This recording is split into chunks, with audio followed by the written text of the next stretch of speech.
Hey les potes, c'est Sierra. Avant de commencer, j'espère que vous apprécierez ce nouveau format avec deux caméras ainsi que mon ressenti sur l'anime et la figurine. J'ai décidé de présenter une figurine par vidéo pour un format plus clair.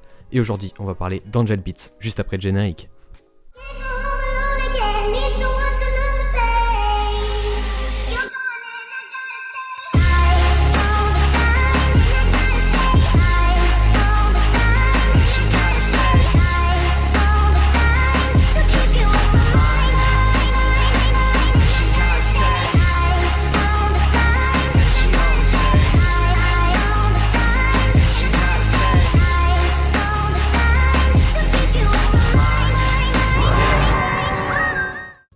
Angel Beats, c'est quoi? C'est l'histoire d'Otonashi qui va se réveiller sans aucun souvenir dans un monde inconnu. À peine réveillé, il va apprendre par l'intermédiaire de Yuri qu'il est mort et qu'il se trouve dans le purgatoire. Otonashi va rejoindre Yuri qui est leader du groupe d'opposants pour défier Angel et se venger des souffrances de leur vie passée. A noter qu'il est impossible de mourir dans ce monde, donc cette bataille paraît sans fin. Je vous en dis pas plus pour que vous découvriez par vous-même cet animé, si ce n'est pas encore fait. Il est d'ailleurs très facile à suivre puisqu'il ne fait que 13 épisodes.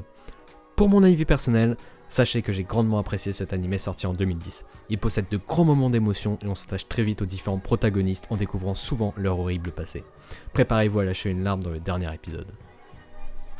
Pour cette figurine, j'ai choisi Kanade qui n'est autre qu'Angel, l'ange de cet animé. Pourquoi j'ai choisi Kanade? Tout simplement parce que c'est un personnage fort en émotion. Il y a d'ailleurs un reverse twist durant l'animé où on va commencer à apprendre le personnage, à apprendre son passé et on va vite s'y attacher. Concernant la figurine, je l'ai payée 54,90€ sur le site Shinsekai. D'ailleurs, il n'y a que quelques pièces encore disponibles, donc dépêchez-vous si vous voulez l'acquérir. La figurine fait 11 cm et est éditée par Furyu. Concernant les points positifs pour ma part, je trouve que la figurine est assez lourde, donc on a vraiment l'impression d'avoir quelque chose de solide et quelque chose qui va durer dans le temps. J'aime bien aussi la texture des vêtements, l'effet que prend ces vêtements, avec l'effet un peu dans le vent, etc. Comme on pourrait retrouver dans la réalité. Ses ailes aussi sont très bien faites, la figurine est assez bien détaillée pour 50€. En revanche, les points négatifs de cette figurine, moi j'ai une version avec des craquelures au niveau des cheveux et dans les ailes, des petits défauts, etc. On retrouve aussi une perte de peinture sur son chignon en fait. Et on retrouve aussi très bien les démarcations qu'il y a sur sa tête, donc ça c'est un point négatif. Voilà, avant que cette vidéo prenne fin, j'aimerais que vous me disiez en commentaire quel format vous plaît le plus. Si c'est le format une caméra, si c'est le format deux caméras, si c'est le format deux caméras plus mon ressenti par rapport à la figurine et par rapport à l'animé.